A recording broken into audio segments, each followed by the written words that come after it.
From Quito, Ecuador, my name is Carla Gonzalez. This is From the South, the daily news brief on teleSUR English. We start this new edition right now.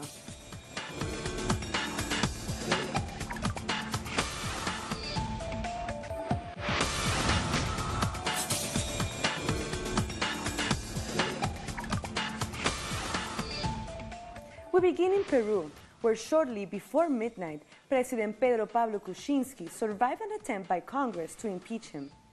After a marathon debate and an anxious wait for the results, the motion to remove him for his links with the Brazilian construction company Odebrecht failed by 8 votes to get the majority needed. Most of the parties in Congress were divided on this issue, including Fuerza Popular, led by Keiko Fujimori, which had led the impeachment process. 79 votes in favor, 19 against, 21 abstentions. Therefore, the impeachment of the President of the Republic has not been approved. President Kuczynski went into the streets to celebrate with his supporters after the result was known, even showing off one of his signature's dance moves. One member of Congress said he had offered some of them the release of the jailed former President Alberto Fujimori in exchange for their vote. But members of Kuczynski's party said they had stopped an attack on democracy, while his vice president called for reconciliation. The only thing I want to do is to thank the lawmakers who voted with their conscience and in the spirit of democracy. I hope that tomorrow we can start a national reconciliation in peace and for the good of the people. Protesters had also been on the streets in Lima into the night to denounce corruption on all sides. They say they wanted both the president and the right-wing majority in parliament led by Fujimori to go. Some of them called for elections and a constituent assembly to set the country on a new path. All the unions are hitting the streets to tell Peruvians that today the time has come to defend our homeland, and we want all the corrupt members of parliament and the executive to leave. We want new elections and a new constitution. This is what workers in Peru are asking for. We demand the impeachment of President Kuczynski and at the same time the end of this parliament led by the Fujimorista mafia majority. From Belgium, ousted Catalan leader Carles Puigdemont has offered to meet Spain's Prime Minister Mariano Rajoy for talks. A day after pro-independence parties won a parliamentary majority in snap polls, Puigdemont also said he was open to return to Spain if guarantees were given that he could take his position as head of a new Catalan government. I am willing to meet President Rajoy in Brussels or in any other location in the EU, so long as it is not in the Spanish state, for obvious reasons. I am willing to do this because we need to address a new political phase which is beginning in Catalonia and Spain and Europe, and it must be a phase managed with political solutions. The majority won by the independence bloc in those regional elections has opened a new stage in the conflict with Madrid. The result was a defeat for Prime Minister Mariano Rajoy, but another pro-Spanish party, Ciudadanos, came out as the largest single force in the Catalan parliament. More in this report. The biggest political crisis in recent years has left visible traces in the streets of Barcelona. Cleaners struggled to remove all these yellow ribbons, a symbol of solidarity with the jailed independence leaders. Thousands of citizens were wearing these ribbons as they went to vote, like Frances, a professional musician who was also attacked by the police during the October 1st referendum. This ribbon is simply to show my rejection, my revulsion, for this Spanish state, which is now a totalitarian state. This 18-year-old girl willingly gave her vote for the sacked president of Catalonia, Carles Puigdemont, who's currently a refugee in Brussels. The General Secretary for Esquerra Republicana called for mobilization in support of the party's leader, Oriol Junqueras, jailed in Madrid. He was deprived of his democratic right. A historic election, as the candidate from Ciudadanos said, the party of the right has profited most from the conflict. I hope we will fill the ballot boxes, that we will fill them with votes.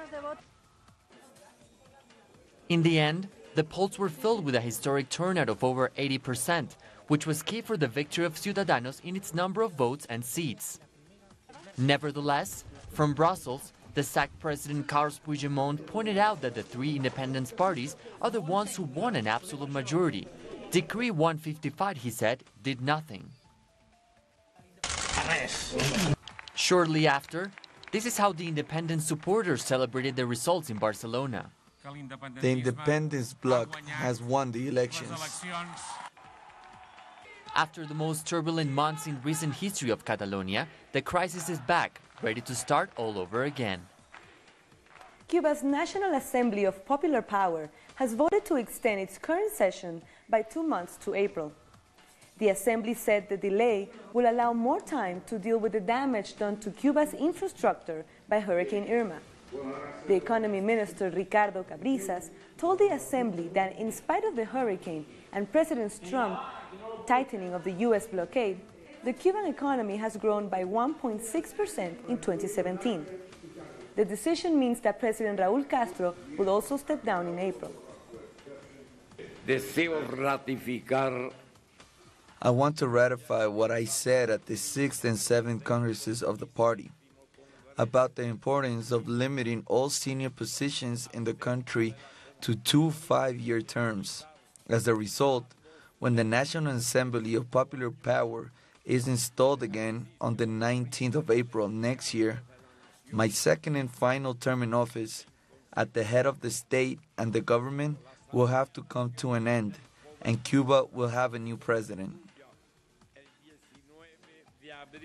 Rates of homelessness across the world are on the rise, including in the United States, a country which criminalizes it. But in Venezuela, this issue has been given high priority.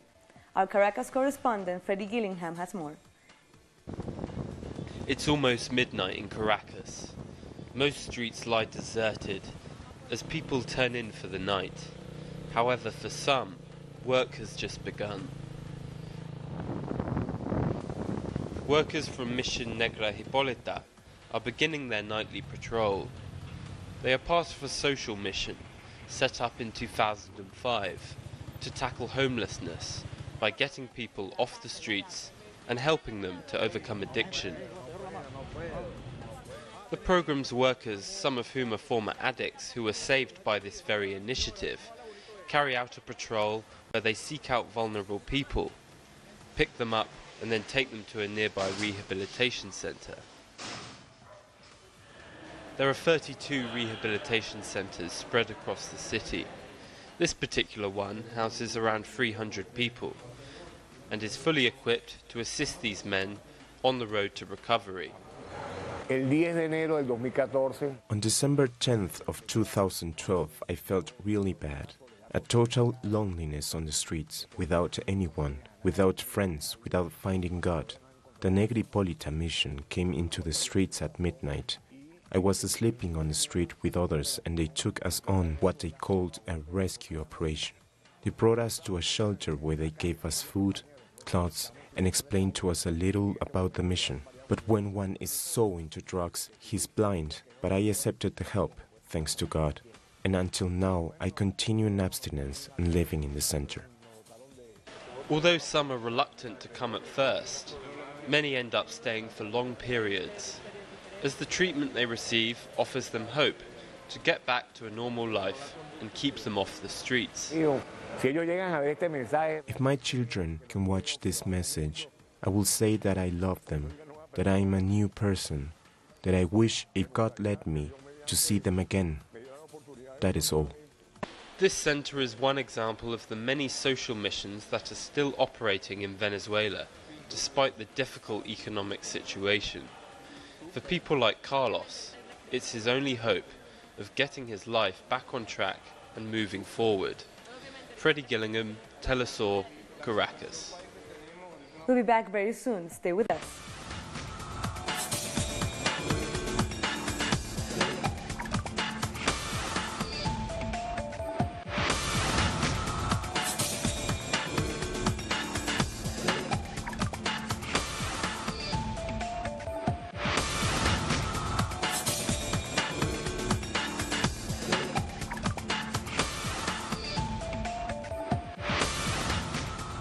The U.S. State Department has congratulated the Honduran President Juan Orlando Hernandez on his re-election in spite of widespread international criticism of these elections, as well as continuing protests inside Honduras. A statement by the spokesperson, Heather Nauert, says, "We congratulate President Juan Orlando Hernandez on his victory in the November 26 presidential elections, as declared by the Honduran Supreme Electoral Tribunal. The close election results, irregularities identified by the OAS, and the EU election observation missions and the strong reactions from Hondurans across the political spectrum underscored the need for a robust national dialogue." In the 5 years of Enrique Peña Nieto's presidency, at least 39 journalists have been murdered in different Mexican states. Meanwhile, some other journalists have been threatened and even forced to leave their hometowns. Our correspondent Eduardo Martinez tells us more about it in this report. An arson attack on his house was the first warning that his journalistic work is making someone uncomfortable. Then, during an attack against him, one of the bodyguards assigned by the authorities was killed. Under lots of threats, Julio Omar Gomez continued his work until he could no longer live with the pressure. Then he decided to move to another estate. If some things happen to you like they did to me, you start to censor yourself. My colleagues ask me what I did, what happened, so they don't get into the same difficulties. Of course, I tell them the same as always. It was about politicians whose interests were affected. And obviously, when you expose those politicians and authorities, that's the hard part. Ana Lilia Perez had to leave the country when she published some stories where she exposed the corruption of the managers of the state Mexican oil company, Pemex, involved in theft of fuel. I was told that the only way to guarantee my protection was to stop with journalism. I couldn't do that because that's what I do. That's what I studied for. That's my career, and I will not leave it. Although I have learned to be more cautious with my work. During 2017, which was the most violent year for over 2 decades, 13 journalists have been killed across different states all around Mexico. 99.7% of all cases remain unpunished, and the same case could be Gumaro Pérez Aguilando's death, who was killed in Acayucan, Veracruz.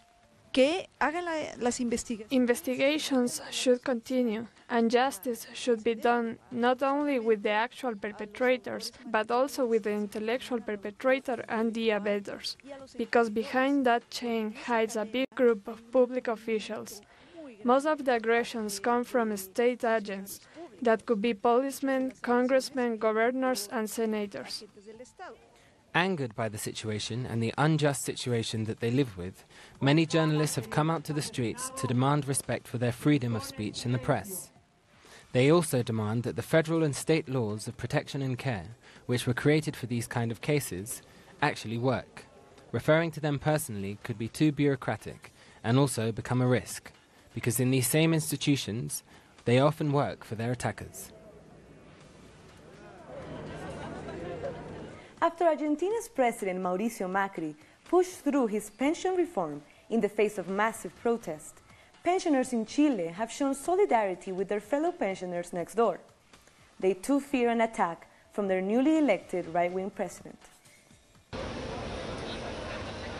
A spontaneous gathering of social and union leaders. Passers-by began to support the demonstration when they saw the flags of the No to Private Pensions movement heading towards Argentina's embassy in Santiago. We are here to show solidarity with the people of Argentina and to tell them that we are proud of them. We encourage their strength. We have to continue to fight the governments of Macri and Piñera that seek economic development at the expense of people's conditions. Conditions that could get worse for Chile's workers and retirees if elected President Sebastián Piñera doesn't listen to the movement's demands. We think it's outrageous that around the world we are seeing this kind of repression against those who denounce and demand a little social justice. We are also likely to suffer those same consequences. The Minister of Finance, Nicolás de Izaguirre, said that the project to reform the pension system would not be ready before the end of the government of Michelle Bachelet. This project probably will not be ready. We will continue to look for a consensus, but if we can't, it's the next government, which was chosen by a big majority, that will have to decide what to do with this project. Although a promise of President Michelle Bachelet's, the No to Private Pensions movement was always critical of the government's initiative and wants a referendum on the issue. We feel like the initiatives that have been presented do not improve, but worsen, the pension system. The social leaders are aware that a right-wing government, like Piñera's, could put their demands at risk, but they have hope of the new Congress, which now includes the Broad Front. Those who took our pension funds are still there. They were there with President Bachelet, and they will still be there with Piñera. We hope that with the new Congress, with new members who say they are committed to our demands, we can make some changes. But for now, everything is still the same. As a consequence of Hurricane Irma, considered one of the most devastating storms that had ever hit the Caribbean, 70% of the hotel infrastructure in Cuba's touristic hub, Jardines del Rey, have been affected. Nevertheless, experts foresee a promising high season for this unique destination. Let's take a look at the next report from our correspondent, Fabiola Lopez. It's winter in the northern keys of Cuba's central region. This is Guillermo Key, a site of transparent waters and soft sand that once captivated literature Nobel Prize Ernest Hemingway. In Guillermo Key, it's all related with the life and work of Hemingway. This is Pilar Beach, like the name of his mythical yacht. Food is given to the tourists on this beach, which you can see as you walk around the area and marvel at the work of the celebrated writer. All visitors are treated to the same attention. Regardless of the impact of Irma, Guillermo Key still is a preferred spot for tourists. From the harsh traces of the hurricane, there's hardly anything left. The reconstruction has been really quick, and we haven't noticed or seen anything destroyed or any lack of service. There's still some touch-ups to be done, but the resort is functioning perfectly. Many details are still being repaired steadily, like the dock preferred by tourists for fishing. We are rebuilding the steps of the dock with wood, which is used every 25 meters. And we are on the second one, working at 3 meters into the water, which is difficult because we have to be inside the water to run and make the holes for the sticks. They say that the sea landscapes of Guillermo Key fascinated Hemingway. Today, experts say that this is the ideal place for snorkeling and other water sports. And incredibly, Irma left the beaches better than before.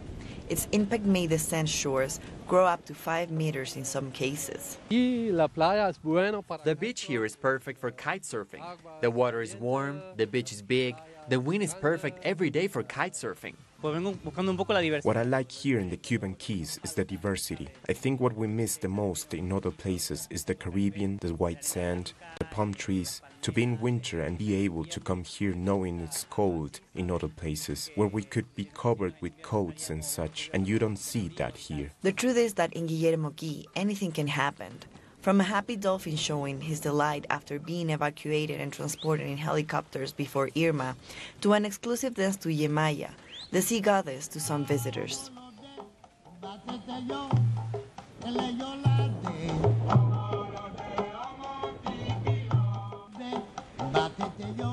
More news in a minute. Stay with us.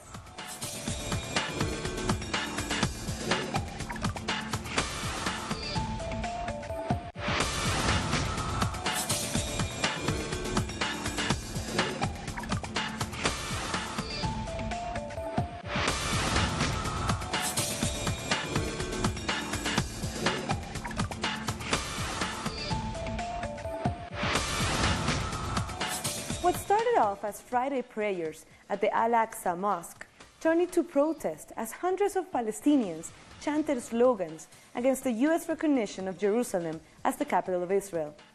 Palestinians continue to protest against this decision by the Trump administration, chanting slogans against the U.S. They waved Palestinian and Turkish flags and held up pictures of Turkish President Tayyip Erdogan, who spoke out against the U.S. move. Noor Harazeen has more from Gaza. It's a historical day for the Palestinian people and the Palestinian cause. The reactions were amazing from the Palestinian Authority. They prized this move, calling it a historical day.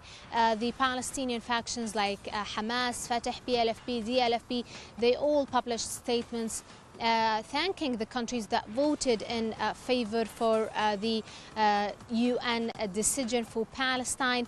Palestinian people here on the ground, they are happy and excited, and they hope that this decision is a door to Palestine to get a full membership in the UN. This decision has also energized and pushed Palestinians here in the Gaza Strip and also in the West Bank to organize protests and rallies in support of the decision yesterday, and to head to the borderlines between Gaza and Israel and to clash face to face with the Israeli forces. The hospitals here in the Gaza Strip has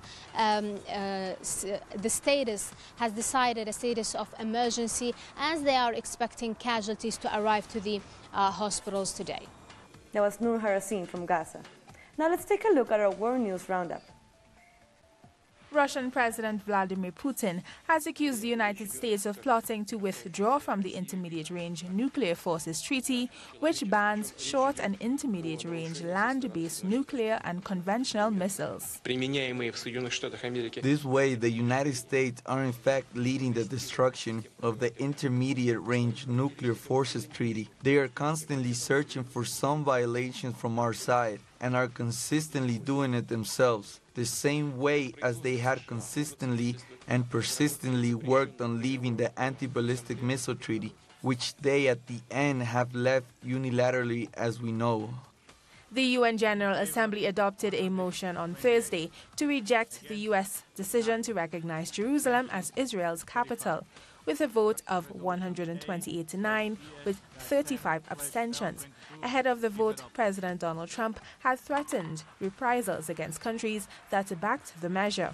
After the vote, U.S. State Department spokeswoman Heather Nauert confirmed that Trump was exploring various options. In addition, I just received a note from our folks over at the White House and the NSC, and they tell me that the president's foreign policy team has been empowered to explore various options going forward with other nations. However, no decisions have been made. A bomb exploded in the early hours of the morning at one of Greece's main courthouses, officials said. Police cleared the area and said that no one was hurt in the attack. According to local media, calls were made to the police warning of the bomb. There was no immediate claim of responsibility. At least 29 people were killed and 26 others injured in a major blaze at a fitness center building on Thursday night in the South Korean city of Jecheon. The blaze was one of the country's deadliest fire disasters, evoking comparisons with the Grenfell Tower disaster in London. Experts said the structure was a fire trap waiting to happen, with insufficient emergency exits and flammable finishing materials. In Myanmar, decades of ethnic tension have prompted tens of thousands of Rohingyas to flee the country. This year, fresh violence broke out, forcing a majority of Rohingyas to flee to Bangladesh. Let's find out who the Rohingyas are and what's happening to them in this report. Walking for days in the forest to reach the other side of the river, this endless procession of people are escaping death at the hands of the Myanmar army. Young and old, women and men, they all ran for their lives.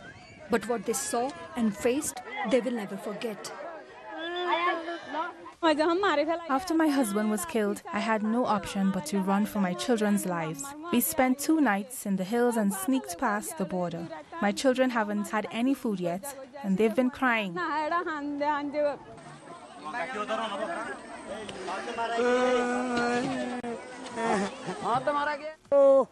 Oh, what can I say? The army conducted unimaginable atrocities. They torch all our houses at night. We escape with our life crawling through the hills. These desperate people are Rohingyas, largely Muslims, who for centuries have lived in the Buddhist majority Myanmar, mainly in the western province of Rakhine. But Myanmar doesn't consider them as their people. Several clashes have taken place between the Buddhists and the Rohingyas in the past. But the most violent attack on Rohingyas happened at the end of August 2017. It started when Rohingya militants attacked Myanmar police posts and an army base in Rakhine State, killing 17 members of the security forces. This led to a brutal security crackdown on Rohingyas. According to Doctors Without Borders, more than 6,700 Rohingyas have been killed in the last 4 months, and 620,000 have been forced to flee Myanmar. The military even brutally killed children and raped women. They came at 8 a.m. They started burning houses. Everyone was running away. I had my children with me, so I couldn't run away in time. There were 5 men. 3 were just standing there. One of them took my clothes off, and the other one raped me. The total Rohingya population is 1.1 million, now spread across several Asian countries. Arriving in Bangladesh, they are tired and hungry. Even if they escape death, their struggle hasn't finished. We fled with my parents. We were unable to eat anything. Today they are distributing food. We didn't eat anything today, so I came here to eat. Around the world, there was strong condemnation of the situation of the Rohingyas, especially from the humanitarian aid agencies. The United Nations said it's a textbook example of ethnic cleansing and genocide. Can anyone rule out that elements of genocide may be present? Ultimately, this is a legal determination only a competent court can make, but the concerns are extremely serious and clearly call for access to be immediately granted for further verification. They are denied a name while being targeted for being who they are. Still, Myanmar's de facto leader and Nobel Peace Laureate Aung San Suu Kyi did not denounce the slaughter of Rohingyas in her country, and in fact avoided even using the word Rohingya in her public addresses. Over the last few years, the world has focused its attention on the situation in the Rakhine State of our country. As a responsible member of the community of nations, we do not fear international scrutiny. We are committed to a sustainable solution that will lead to peace, stability, and development for all communities within the state. After a lot of international criticism, in October, Myanmar announced that it will accept Rohingya refugees back in Myanmar, but failed to provide any concrete plans. While one of the poorest countries in the world, Bangladesh, opened their borders and accepted more than 500,000 Rohingya refugees. Their lives are safe, but what is next? What is the future of Rohingyas in these forgotten camps?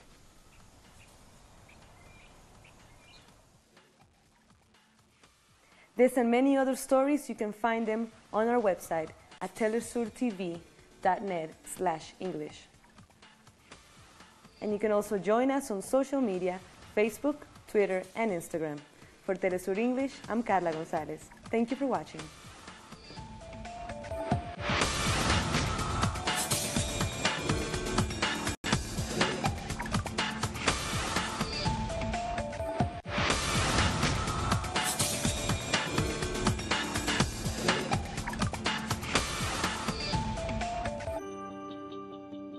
Enjoy our programming from Monday to Friday, where you'll find the best information on